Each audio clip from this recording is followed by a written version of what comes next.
Hello बच्चों, welcome you all again to your physics channel physics I M.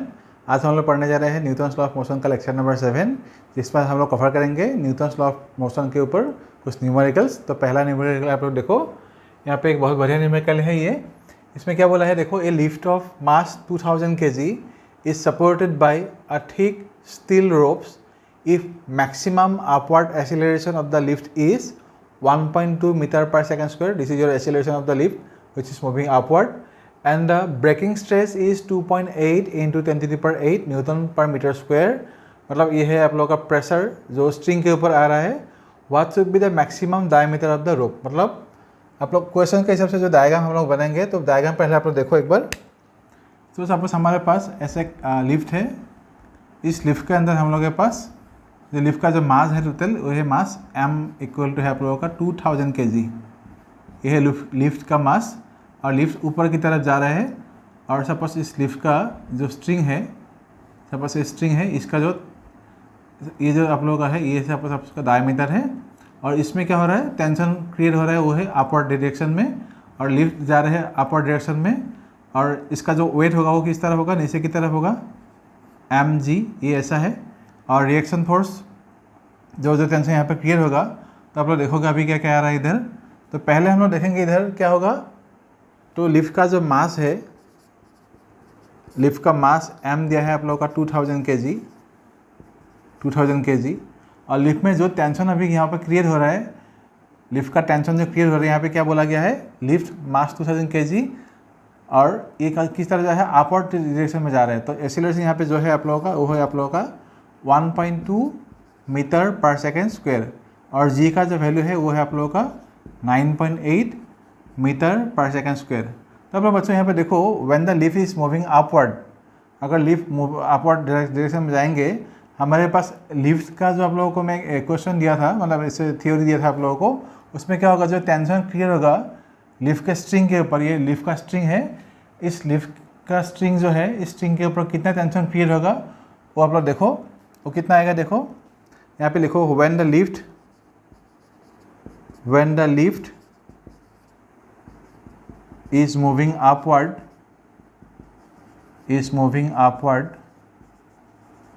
tension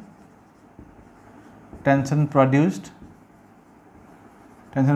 in the lift or tension produced in the wire, से देखो tension produced in the wire of the lift वो क्या आएगा, T equal to m into G plus A. तो ये है आप लोग का टेंशन फोर्स। m का वैल्यू यहाँ पे पुट करो 2000, g का वैल्यू है 9.8 इंटू प्लस है एक्सीलरेशन आप लोगों का 1.2, तो वैल्यू कितना आएगा, ये है आप लोगों का 2000 इंटू 9.8 और 1.2, मतलब क्या हो गया, ये हो गया आप लोगों का 11। ठीक है, ये हो गया आप लोग का 11। तो मतलब क्या आएगा 22,000। टेंशन मतलब 4g है ना, इसको आप लोग लिखोगे न्यूटन। ठीक है, ये हो गया। अभी क्वेश्चन के हिसाब से क्या बोला गया है यहाँ पे, ब्रेकिंग स्ट्रेस मतलब जितना मैक्सिमम प्रेशर ये जो स्ट्रिंग बियर कर सकता है, जितना मैक्सिमम स्ट्रिंग ये बियर कर सकता है, तो उसी को बोला जाता है ब्रेकिंग स्ट्रेस। उससे अगर ज़्यादा हो जाएगा तो क्या होगा, वो स्ट्रिंग टूट जाएगा। ये जो आप लोगों का रॉड है या स्ट्रिंग है, ये टूट जाएगा। तो इसमें जो बोला गया है अभी मैक्सिमम स्ट्रेस मतलब क्या है देखो। तो क्वेश्चन के हिसाब से हम लोग लिखेंगे यहाँ पे, according to question, breaking stress मतलब क्या होता है, प्रेशर। तो इसको हम लोग S लिख देते हैं अभी, ब्रेकिंग स्ट्रेस S। होएगा आप लोग का फोर्स मतलब यहाँ पे क्या है, टेंशन। तो आप लोग यहाँ पे लिखोगे tension force by the area.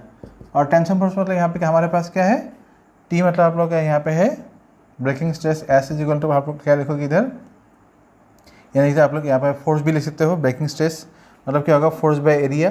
तो S इज इक्वल टू, मैंने स्ट्रेस मतलब S लिखा हुआ है, T मतलब है आप लोगों का 22,000, ये है आप लोगों का T मतलब 20,000 बाई एरिया मतलब क्या आएगा, पाई आर स्क्वायर, आई स्क्वायर मतलब यहाँ पे आएगा d स्क्वायर बाई 4। ठीक है, और ये जो ब्रेकिंग स्ट्रेस है S का वैल्यू जो आप लोग को दिया हुआ है यहाँ पे, ये देखो मैं यहाँ पे लिख देता हूँ, ब्रेकिंग स्ट्रेस मतलब S, यहाँ पे आप लोग लिख सकते हो ब्रेकिंग स्ट्रेस मतलब सपोज S है, S मतलब क्या दिया है 2.8 इंटू 10 टू द पावर 8, ठीक है। तो अभी इसमें हम लोग लिखेंगे 2.8 इंटू 10⁸। इसमें आप लोगों का जो है पाई का वैल्यू आप लोग यहाँ पे पुट करोगे, ये होगा आप लोग का 22,000। पाई का वैल्यू लिख दो 22/7 इंटू यहाँ पे आएगा d², ये आएगा आप लोग का 4।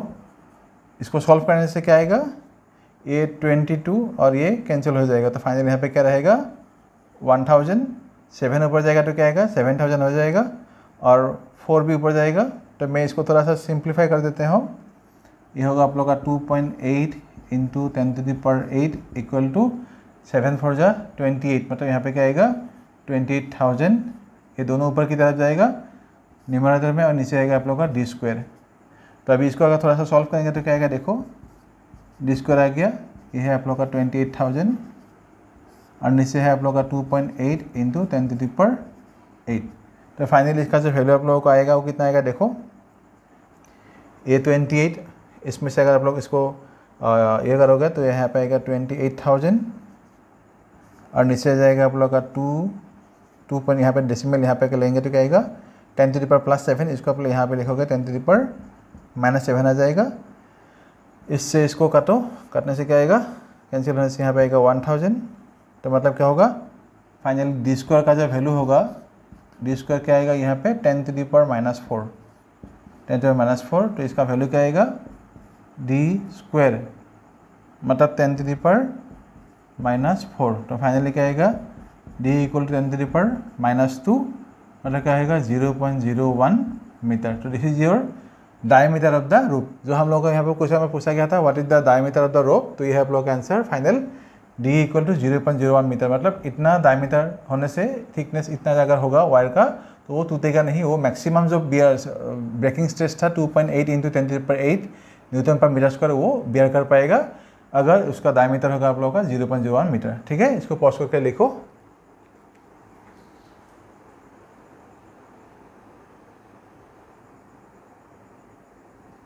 तो बच्चे भी इस क्वेश्चन को देखो, यहाँ पे क्या बोला गया है, a balloon with mass m is descending downward with an acceleration a where a is smaller than g। मतलब हम लोगों का ये जो क्वेश्चन है, क्वेश्चन के हिसाब से पहला डायग्राम जो है हम लोग का ये है हम लोग का एक बैलून, और इस बैलून का जो मास है वो है आप लोगों का कैपिटल M। सपोज इसका मास है capital M and it is moving downward, मतलब इसका एक्सीलरेशन जो अभी है वो a नीचे की तरफ है, और इसका जो मास होगा और वेट जो होगा mg।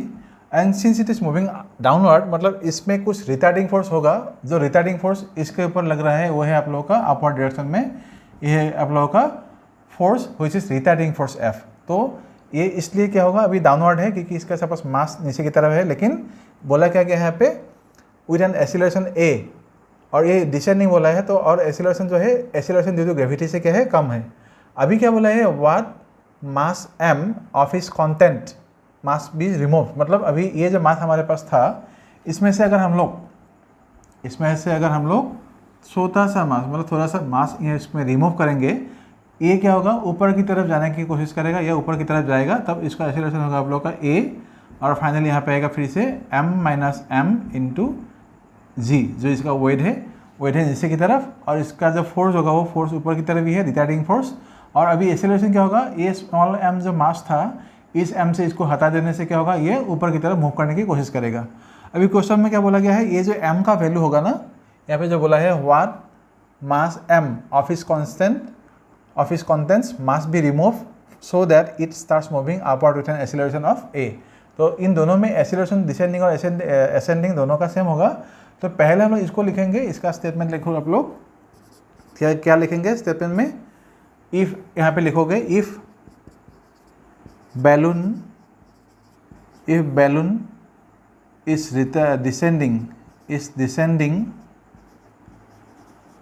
descending with acceleration a, force F must be acting on it in the upward direction, upward direction, इसलिए डिसेंडिंग हो रहा है अभी। तो फिर से मैं समझा रहा हूँ आप लोगों को, ये अगर डिसेंडिंग है मतलब क्या होगा, ये ऊपर की तरफ नहीं तो जा रहा है ना, नीचे की तरफ आ रहा है, तो मतलब क्या होगा, ये एक्सीलरेशन अगर डिसेंडिंग है मतलब क्या होगा, ये धीरे धीरे नीचे की तरफ आएगा, तो इसके ऊपर क्या होगा, कुछ अपवर्ड फोर्स इसके ऊपर एक्ट करेगा, ठीक है। और अपवर्ड फोर्स जो है वो है एफ। तो अभी हम यहाँ पे देखेंगे force acting on the balloon, तो आप लिखोगे so force acting on the balloon, acting on the balloon. अभी फर्स्ट केस जो है ये आप लोगों का केस नंबर 1, मतलब जब इसमें से कोई भी मास हम लोगों ने हटाया नहीं था, ठीक है। तो इसमें क्या आएगा, नीचे की तरफ हो जा रहा है, तो उस डायरेक्शन को आप लोग पॉजिटिव ले लो, mg minus F equal to क्या आएगा, इफेक्टिव फोर्स आएगा ma। तो फोर्स कितना लगेगा इसके ऊपर, F equal to mg minus A, ऐसे आप लोग लिखोगे।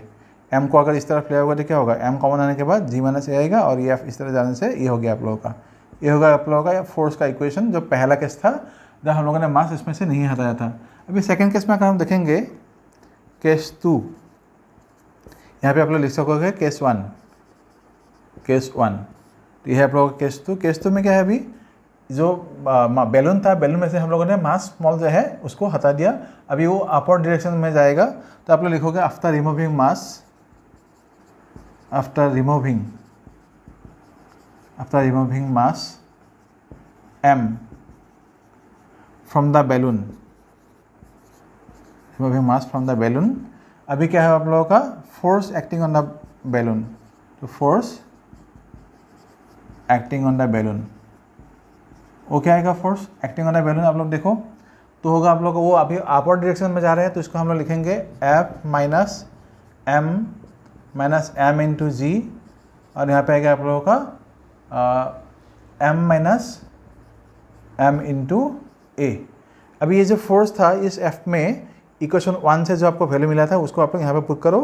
पुट करने के बाद फाइनली जो है आप लोगों का ये जो है m के रेस्पेक्ट में आप लोग को आंसर ढूंढना है, ये m के रेस्पेक्ट में। तो पहले हम लोग यहाँ पे क्या लिखेंगे, in place of this f हम लोग इसको पुट करेंगे यूजिंग इक्वेशन 1। तो यहाँ पे आप लिखोगे m माइनस, यहाँ पे आएगा g माइनस a, और यहाँ पे आएगा m माइनस m, यहाँ पे आएगा g, और यहाँ पे भी आप लोग का है m माइनस m इंटू यहाँ पे आएगा a। तो इसको सॉल्व करने से आप लोग देखो m का वैल्यू कितना आ रहा है आप लोगों का, सॉल्व करके देखो इसका m का वैल्यू कितना आ रहा है आप लोगों का।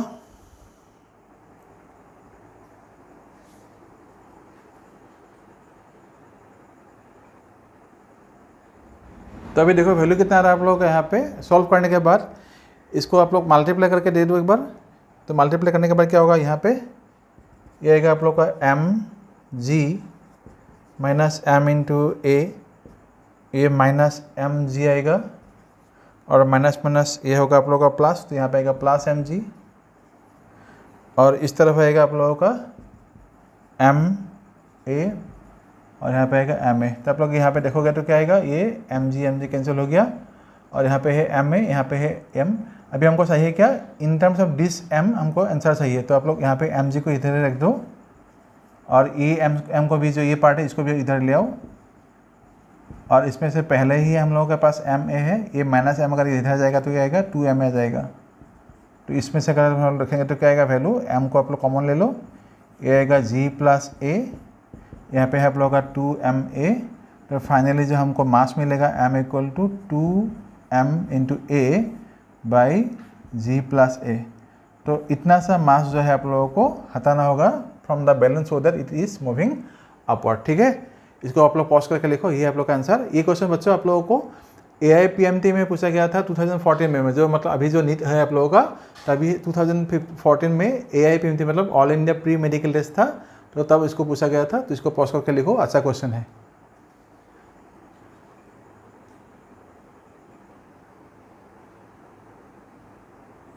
बच्चे इस क्वेश्चन को देखो, यहाँ पे क्या बोला है, string passes over a smooth light pulley, a string passes over a smooth light pulley connects two blocks of masses m1 and m2। तो पहले क्वेश्चन के हिसाब से हम लोग एक डायग्राम बना लेंगे, सिंपल सा डायग्राम। तो सपोज हमारे पास ये एक पुली है, ये हम लोग का एक पुली है, और इस पुली से दो मास ऐसे अटैच्ड है। ये सपोज आप लोग का मास है m2, और ये सपोज मास m1 है, ठीक है। तो क्वेश्चन में जो बोला है वर्टिकली इन दोनों को कनेक्ट किया गया है, मास m1 m2, calculate the ratio of the masses, मतलब ये m1 और m2 का डायरेक्टली हमको मास पता नहीं, तो m1 बाई m2 जो रेशियो आएगा मास का वो हमको निकालना है। और बोला क्या गया है क्वेश्चन में, if the acceleration of the system is g/8, मतलब जो एक्सीलरेशन यहाँ पे आएगा ये क्या होगा, सपोज m2 जो है ये सपोज आप लोग सिस्टम जो है ये सपोज नीचे की तरफ जा रहा है a, और ये आप लोगों का जाएगा a ऊपर की तरफ, ठीक है। ये आप लोगों को जब मैंने मोशन ऑफ पढ़ाए थे बॉडीज का थ्योरी पढ़ा था लेक्चर नंबर 6, वो आप लोग देख लेना रेफरेंस के लिए, अगर नहीं दिखा है तो, और जानना आप लोग जानते हो तो ठीक ही है। तो अब ये देखो, ये एक्सीलरेशन की नीचे की तरफ जाए, ये ब्लॉक नीचे की तरफ जाएगा, तो इसका जो फोर्स आएगा वो होगा आप लोग का यहाँ पे m2g, और इसमें जो टेंशन आएगा away from the body upward direction, और इसमें भी जो टेंशन आएगा वो अपवर्ड डायरेक्शन में आएगा, और इसका जो वेट आएगा m1g वो होगा नीचे की तरफ। तो अभी इसमें अगर हम लोग देखेंगे क्वेश्चन में जो बोला है a का वैल्यू आप लोग को ऑलरेडी दिया है g/8, लेकिन पहले हम लोग क्या करेंगे, ये m1 और m2 ब्लॉक का जो आप लोग का एक्सीलरेशन का एक्सप्रेशन आएगा उसको हमको निकाल लेना है। और अगर डायरेक्टली आप लोग इसको याद रख सकते हो तो याद रख के इसको भी डायरेक्टली सॉल्व कर सकते हो। मैं यहाँ पे आप लोग फिर से एक बार इसको करके दिखा देता हूँ। जिन लोगों ने वो वीडियो लेक्चर नंबर 6 नहीं दिखा होगा आप लोग यहाँ पे देख लो। तो इसमें अगर हम देखेंगे सपोज ये जो m2 ब्लॉक है सपोज नीचे की तरफ जा रहा है, तो इसके लिए जो हमको इक्वेशन बनाएंगे इस m2 ब्लॉक के लिए, जो force acting on the block m2, तो यहाँ पे लिखोगे equation of force on for block, यहाँ पे लिखोगे equation of force on block m2 में लगा देता है यहाँ पे। तो क्या आएगा, तो वो नीचे की तरफ जा रहा है, तो जो नीचे की तरफ जाएगा उस मैंने क्या बोला था उसको पॉजिटिव लेना है, तो नीचे की तरफ डायरेक्शन जो था आप लोग यहाँ पे लिखोगे m2g माइनस t। टेंशन हमेशा क्या होता है, अवे फ्रॉम द बॉडी होता है। यहाँ पे आप लोग का स्ट्रिंग से हमेशा क्या होगा, जहाँ पे अटैच है उससे अपोजिट डायरेक्शन में आप लोगों का टेंशन आएगा। So m2g minus t equal to क्या आएगा, m2a। ये सपोज इक्वेशन नंबर 1 हो गया। और फॉर ब्लॉक m1 मैं डायरेक्टली यहाँ पे लिखूँगा, अभी सपोज सिर्फ m1 लिखूँगा, अभी हम ऐसे लिखेंगे, ये सपोज m2 के लिए था। बाकी ये जो लाइन है सेम है, equation of force on block m2, और ये जो है आप लोग लिख रहा हूँ ये है आप लोगों का equation of force on block m1। तो m1 के लिए हम लोग क्या लिखेंगे, क्योंकि अभी ऊपर की तरफ जा रहा है इसलिए टेंशन को हम लोग क्या लेंगे, t पॉजिटिव लेंगे, और इसको जो नीचे की तरफ है इसको हम लोग नेगेटिव लेंगे। जिस डायरेक्शन में जा रहा है उस डायरेक्शन आप लोग पॉजिटिव ले लो, तो इसमें टेंशन फोर्स अपवर्ड डायरेक्शन में है वो तो पॉजिटिव होगा। तो आप लोग यहाँ पे लिखोगे t minus m1g equal to आएगा आप लोगों का m1a। और आप लोगों को मैंने एक बात बोला था, अगर स्ट्रिंग सेम है तो ये जो दोनों ब्लॉक है, इन दोनों ब्लॉक में स्ट्रिंग जो है स्ट्रिंग सेम स्ट्रिंग है, और इसी स्ट्रिंग में इसलिए क्या होगा, टेंशन यहाँ पे कहीं पे भी आप लो टेंशन एवरीवेयर क्या होगा, सेम होगा, और एक्सीलरेशन भी क्या होगा, सेम होगा। अगर स्ट्रिंग जो है इनएक्सटेंसिबल एंड मासलेस होगा तो क्या होगा, टेंशन एंड एक्सीलरेशन और बोथ द स्ट्रिंग क्या होगा, सेम होगा। सिर्फ एक्सीलरेशन का डायरेक्शन क्या होगा आप लोगों का इस ब्लॉक के हिसाब से अपोजिट होगा, ठीक है। तो आप लोग इसको देखो, तो यहाँ से हम लोग एक्सीलरेशन का एक्सप्रेशन निकालेंगे। कैसे निकालेंगे, इक्वेशन 1 और 2 को आप लोग प्लस कर दो।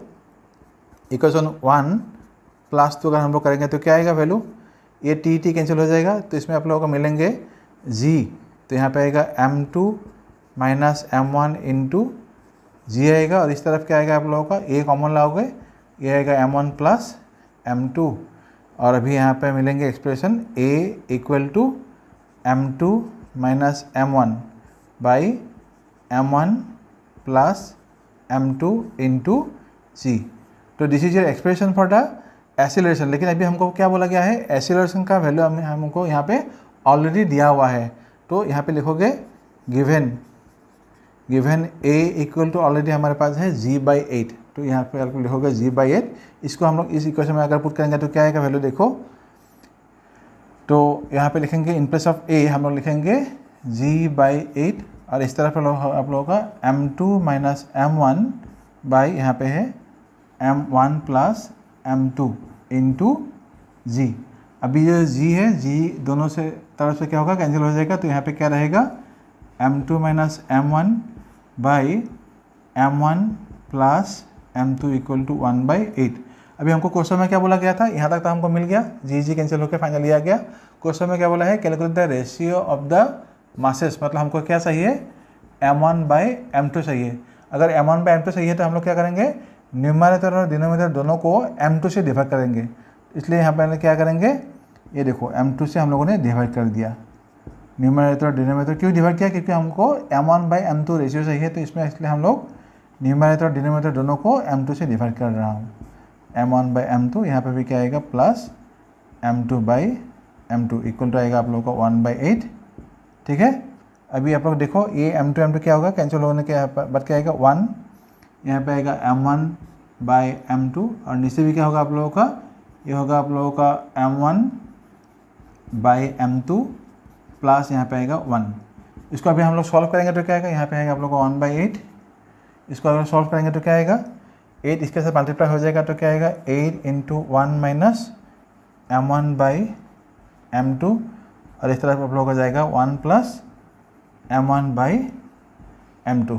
तो क्रॉस मल्टीप्लाई करने के बाद ये वैल्यू मिलेगा, तो इसको अगर हम देखें तो क्या आएगा, इधर आएगा 8, ये है 8, ये क्या आएगा 8 m1/m2 माइनस और यहाँ पे इक्वल रहेगा 1 प्लस ये आएगा m1/m2।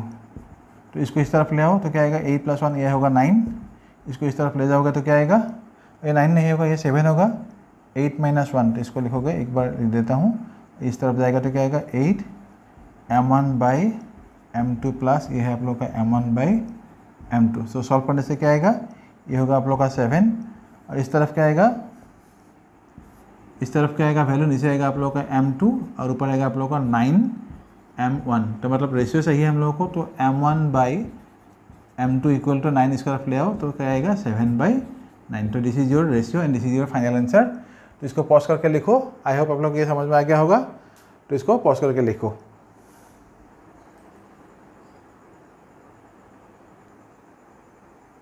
तो बच्चे भी यहाँ पे देखो, ये हम लोगों ने 2 क्वेश्चन लिया हुआ है। क्वेश्चन नंबर 4 को आप लोग देखो, अभी क्वेश्चन 4 में क्या बोला गया है, a block of mass m, a block of mass m is pulled along a horizontal frictionless surface by a rope of mass m।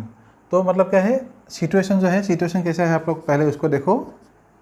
Question के हिसाब से हमेशा एक डायग्राम बनाने की कोशिश करो। ये है हम लोग का एक फ्रिक्शनलेस सरफेस, इसमें है हम लोग का एक ब्लॉक और इस ब्लॉक का मास है m, कैपिटल M दिया है जैसे क्वेश्चन में। और ये जो सरफेस है फ्रिक्शनलेस, ये जो सरफेस आप लोगों का है, ये सरफेस है आप लोगों का फ्रिक्शनलेस, ये सरफेस है आप लोगों का फ्रिक्शनलेस सरफेस, फ्रिक्शनलेस सरफेस। तो मतलब यहाँ पे फ्रिक्शन नहीं है और इसमें हम लोगों ने एक रोप से इस ब्लॉक को ऐसे पुल किया और इस जो ब्लॉक को पुल किया इस टर्मिनल में, मतलब ये जो एंड पॉइंट है इसमें हम लोगों ने फोर्स दिया है P इस डायरेक्शन में और इस रोप का जो मास है वो है आप लोगों का स्मॉल m। ठीक है, ये जो रोप है, इस रोप का जो मास है इसका मास है आप लोग का स्मॉल m। अभी हम लोग देखेंगे, जब हम लोग एक्चुअली निकालने के लिए क्या बोला गया यहाँ पे, calculate the force exerted by the rope on the block. तो आप लोग देखो, फील करो इसको, ये आप लोगों का ब्लॉक है m, इसमें और थोड़ा सा मैं इसको दिखा देता हूँ, थोड़ा सा सपोज हैवी ब्लॉक जैसा कुछ है ऐसा है, इसको हम लोगों ने ऐसे ब्लॉक को ऐसे हम लोग इसको खींचेंगे इस तरफ। तो क्या आएगा, ये ब्लॉक जो है, इस ब्लॉक को जब हम लोग इसे खींचेंगे तो इस पॉइंट पे हम लोग फोर्स डालेंगे, इस पॉइंट पे फोर्स डालेंगे तो क्या होगा, हम लोग को जिस पॉइंट पे फोर्स यहाँ पे डालेंगे उस पॉइंट में क्या होगा, फोर्स तो इस तरफ होगा, लेकिन इस जो रोप होगा, इस रोप में क्या होगा, कुछ टेंशन फोर्स आ जाएगा, इस रोप में आप लोगों को क्या होगा, टेंशन फोर्स आ जाएगा and that will be away from the body. मतलब ब्लॉक है यहाँ पे, ब्लॉक से बाहर की तरफ क्या होगा, ये टेंशन फोर्स क्रिएट होगा ऑन द रोप। तो फाइनली क्या होगा, ये जो टेंशन फोर्स था, ये टेंशन फोर्स इस ब्लॉक को मूव कराएगा along the direction of the applied force. तो अभी सपोज यहाँ पे हमको एक्सेलरेशन पता नहीं है, एक्सेलरेशन क्या चाहिए, तो एक्सेलरेशन यहाँ पे लिखा है सरफेस बाय, तो सपोज एक्सेलरेशन यहाँ पे है a। तो क्योंकि ये दोनों, ये जो स्ट्रिंग है ये मासलेस है और इनएक्सटेंसिबल स्ट्रिंग है। आप लोग हमेशा देखना, अगर क्वेश्चन में कहीं पे स्ट्रिंग के बारे में कुछ नहीं बोला होगा तो आप लोग समझ लेना ये जो स्ट्रिंग है ये लाइट मतलब मास एंड इनएक्सटेंसिबल स्ट्रिंग है। मासलेस एंड इनएक्सटेंसिबल स्ट्रिंग मतलब ये क्या होगा, upon application of the force इसका लेंथ कुछ भी चेंज नहीं होगा। तो इन दिस केस क्या होगा, इस रोप से हम लोग इसको जब ब्लॉक को ऐसे खींचेंगे towards the right direction with the applied force P, तो ये रोप का और ये मास जो है ब्लॉक का, दोनों सेम एक्सेलरेशन से in the direction of the applied force move करेंगे। तभी हम लोग यहाँ पे अगर देखेंगे total mass of the system क्या आएगा, देखो ये ब्लॉक और ये रोप दोनों का मास अभी m और m है ना, total mass in the system कितना है पहले देखो, total mass of the system वो क्या आएगा, वो होगा आप लोगों का m + m। ठीक है, अभी एक्सेलरेशन क्या आएगा, फोर्स बाय मास होता है, तो हम लोग क्या लिखेंगे, acceleration produced, acceleration a equal to क्या आएगा, फोर्स बाय मास, फोर्स यहाँ पे एफ बाय हम लोग सपोज मास लेते हैं, मास मतलब क्या होगा, यहाँ पे एफ जो है आप लोग का पुलिंग फोर्स पी दिया हुआ है और टोटल मास है हम लोग का एम प्लस एम, ठीक है। इसमें आप लोग लिखोगे टोटल मास, यहाँ पे लिख सकते हो total mass of the system, तो ये होगा P by m plus m. अभी ये आपको क्या बोला था, जब हम लोग ये पुलिंग फोर्स P से इस ब्लॉक को ऐसे इस तरह खींचेंगे तो रोप का जो ये है रोप, इस रोप में क्या होगा, टेंशन फोर्स T होगा और ये T फोर्स जो होगा इस ब्लॉक को इस तरफ खींचेंगे, तो रोप का जो फोर्स होगा ऑन द ब्लॉक वो क्या आएगा, आप लोग देखो यहाँ पे जो पूछा गया था, calculate the force exerted by the rope on the block, तो मतलब क्या होगा, आप लोग लिखोगे force exerted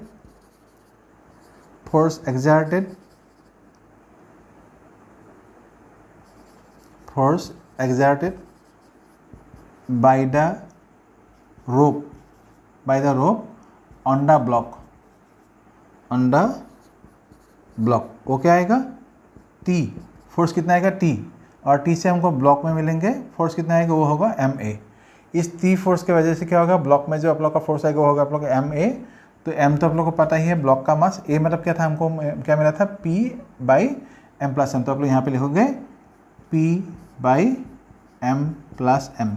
so this is your force exerted by the rope on the block, ठीक है।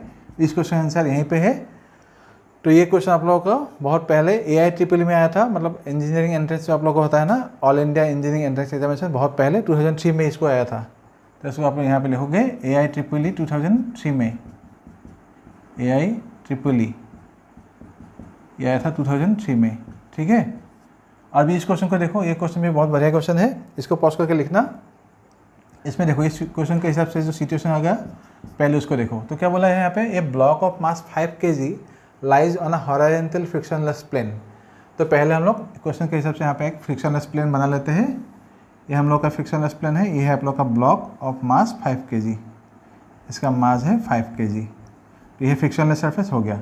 अभी इस फ्रिक्शनलेस सरफेस के एज में यहाँ पे क्या बोला है, देखो, a string attach to it pass over a smooth pulley fix at the edge of the plane, मतलब ये जो प्लेन है यहाँ पे हमारे पास एक ये होगा, पुली होगा, तो इसको हम लोग रस्सी से इस पुली को जो है, इस पुली के ओवर से ये रस्सी नीचे की तरफ गया, ऐसे गया, तो इसमें आप लोगों का जो है पुली यहाँ पे है, और ये यहाँ पे इस रस्सी के साथ, इस स्ट्रिंग के साथ यहाँ पे अनदर ब्लॉक दिया हुआ है, यहाँ पे है 1 kg, तो ये आप लोग का 1 kg ब्लॉक, 1 kg ब्लॉक। तो क्या बोला गया यहाँ पे, a string attach to it pass over smooth pulley fix to the edge of the plane and carries a load of mass 1 kg, find acceleration of the system. अभी हम लोग यहाँ पे क्या करेंगे, अगर एक्सीलरेशन निकालना होगा तो हम लोग करेंगे क्या, पहले हम लोग देखेंगे दोनों का FBD निकालेंगे, फ्री बॉडी डायग्राम। तो इस ब्लॉक के लिए अगर हम लोग देखेंगे 5 kg ब्लॉक के लिए जो FBD आएगा, मैं यहाँ पे लिख देता हूँ 5 kg ब्लॉक, इसका जो FBD आएगा वो क्या आएगा, यहाँ पे देखो, पहले यहाँ पे है 5 kg, तो मतलब क्या होगा, यहाँ पे नीचे की तरफ आएगा 5 × G और ऊपर की तरफ आएगा रिएक्शन फोर्स R, इस तरफ आएगा आप लोगों का एक्सीलरेशन फोर्स और टेंशन फोर्स यहाँ पे आएगा T। मतलब इसमें क्या होगा, क्योंकि नीचे की तरफ अगर जाएगा तो क्या होगा, एक्सीलरेशन नीचे की तरफ यहाँ पे आएगा, और इसमें क्या होगा, एक्सीलरेशन जाएगा ऐसे, और इसमें टेंशन फोर्स आएगा T, और इसमें अगर मैं ये जो आपको बोला ना, इसको हम लोगों ने यहाँ पे ड्रॉ किया है, तो यहाँ पे क्या आएगा, मास 5 × G नीचे की तरफ होगा और रिएक्शन फोर्स होगा ऊपर की तरफ। लेकिन ये ब्लॉक जो है अभी हॉरिजॉन्टल डायरेक्शन में मूव कर रहा है, तो इसके मोशन में जो जो फोर्स इन्वॉल्व होगा सिर्फ उसी को हम लोग कंसिडर करना है। वर्टिकल जो फोर्स इसमें लग रहा है उसको हमको कंसिडर नहीं करना है, क्योंकि अभी इसका मोशन ऑन द प्लेन क्या होगा, हॉरिजॉन्टल होगा, इसलिए सिर्फ हॉरिजॉन्टल में डायरेक्शन में जो जो फोर्सेज होगा उसी को हम लोग यहाँ पे कंसिडर करेंगे। और इसके लिए आप लोग देखो, वर्टिकली इसको नीचे की तरफ जाएगा तो इसमें क्या क्या फोर्स आ रहा है आप लोग देखो, और स्ट्रिंग जो था, स्ट्रिंग तो सेम स्ट्रिंग है, यहाँ से लेके यहाँ तक स्ट्रिंग जो है स्ट्रिंग सेम है, तो इसमें टेंशन क्या आएगा T, और इसमें भी क्या आएगा 1 × G, ये होगा नीचे की तरफ। तो अगर यहाँ पे देखेंगे इस ब्लॉक में जो है आप लोगों का वर्टिकल 1 kg ब्लॉक के लिए मैं यहाँ पे देखूंगा तो क्या आएगा, 1 kg ब्लॉक के लिए ये है आप लोगों का फोर्सेस, तो ये है 1 kg ब्लॉक, यहाँ पे आएगा 1 × G, ऊपर की तरफ आएगा टेंशन T, नीचे की तरफ आएगा एक्सीलरेशन A। तो अभी इन दोनों के लिए अगर हम लोग इक्वेशन बनाएंगे तो क्या आएगा, देखो अब मैं इसको रब कर देता हूँ, आपको समझ में आ गया होगा, ये मैं इन दोनों को यहाँ पे ही लिख देता हूँ, तो ये है आप लोग पोछना नहीं है इसको, मैंने यहाँ पे लिख देता हूँ फिर से इसको। ये होगा आप लोग का 5G, ऊपर की तरफ होगा रिएक्शन फोर्स R, और बाकी यहाँ पे तो जो ही है वही है। तो इसके लिए जो इक्वेशन होगा 5 kg ब्लॉक के लिए इक्वेशन ऑफ मोशन क्या आएगा, देखो वो इस तरफ जा रहा था तो हम लोग क्या लिखेंगे, in the direction of motion जो है T इस तरफ है, और ये फ्रिक्शनलेस था इसलिए यहाँ पे हम लोग को फ्रिक्शन नहीं लगाना है। तो क्या आएगा इधर T आएगा, और यहाँ पे क्या आएगा इक्वल टू 5, मतलब tension force T equal to 5 into A आएगा। इसको आप लोग इक्वेशन नंबर 1 बना लो। और इस ब्लॉक में अगर देखोगे तो फोर्स क्या होगा, नीचे की तरफ जा रहा है, तो मतलब यहाँ पे हम लोग क्या पुट करेंगे 1 kg ब्लॉक के लिए अगर देखेंगे तो क्या आएगा 1 into g minus T equal to क्या आएगा 1 इंटू A आएगा। इसको इक्वेशन बना लो 2। इसको अगर सॉल्व करेंगे तो क्या है बच्चों, देखो सॉल्व करने से क्या आएगा, देखो ये जो टेंशन है इक्वेशन 1 और 2 को आप लोग प्लस कर दो। इक्वेशन 1 प्लस 2 अगर करोगे तो क्या आएगा वैल्यूज, T कैंसिल हो जाएगा। कैंसिल होने के बाद यहाँ पे आएगा सिर्फ 1, मतलब क्या आएगा G का वैल्यू, यहाँ पे आप लोगों का सिर्फ G, और इस तरफ क्या आएगा आप लोगों का 5 और 1, मतलब क्या आएगा 6A। तो A का वैल्यू कितना आएगा, G का वैल्यू पुट करोगे 9.8/6। तो इसको अगर 6 से इसको डिवाइड करोगे तो क्या आएगा, ये है 9.86।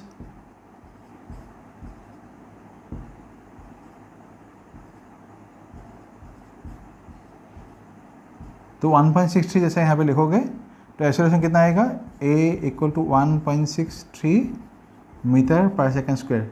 तो क्वेश्चन में क्या बोला था, find the acceleration of the system, तो हमको मिल गया एक्सेलरेशन ऑफ द सिस्टम क्या आएगा 1.63 मीटर पर सेकेंड स्क्वायर। मतलब ये जो ब्लॉक है 1 kg ब्लॉक वो नीचे की तरफ जा रहा है 1.63 मीटर पर सेकेंड स्क्वायर से, और ये जो ब्लॉक है हॉरिजॉन्टल डायरेक्शन में जा रहा है with acceleration of 1.63 metre per second square.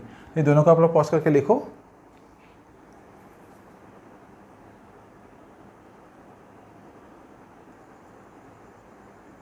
वैसे आप लोगों ने लिख लिया होगा इसको, दोनों को घर में ऐसे और अच्छे से न्यूमेरिकल प्रैक्टिस कर लेना दूसरे सोर्स से। तो आज इस वीडियो में इतना ही। तो आप लोग को आई होप ये से न्यूमेरिकल जो है समझ में आ गया होगा। नेक्स्ट वीडियो में है जो है मैं और 2 वीडियो बनाऊंगा जैसे न्यूटन्स लॉ ऑफ मोशन के ऊपर, कुछ न्यूमेरिकल के ऊपर। तो पहले आप लोग ये वीडियो जो है आप लोगों को दिखाया है इसको अच्छे से कर लेना, और जितने सारे न्यूमेरिकल और दूसरे सोर्सेस जो भी आप लोगों का होगा कोचिंग क्लास के मॉड्यूल से, कोई भी दूसरा रेफरेंस बुक से, इन टाइप का न्यूमेरिकल आप लोग कोशिश करने के तभी आप लोगों को जो है कॉन्सेप्ट डेवलपमेंट होगा, नहीं तो नहीं होगा। ठीक है, तो अच्छे से पढ़ते रहना एंड प्लीज़ वीडियो में कमेंट करो एंड सब्सक्राइब करो चैनल को, तभी मुझे अच्छा लगेगा। और आप लोगों को कमेंट पढ़ के मुझे अच्छा लगेगा, क्योंकि मुझे फील से करेगा आप लोगों को एक्चुअली वीडियो में आप लोगों जो मैं कर रहा हूँ आप लोगों के लिए वो ऐसे एक्चुअली कैसे लग रहा है आप लोगों को। ठीक है, तो वीडियो में जरूर कमेंट करना एंड प्लीज़ सब्सक्राइब चैनल। अच्छे से पढ़ते रहो। All the best, thank you.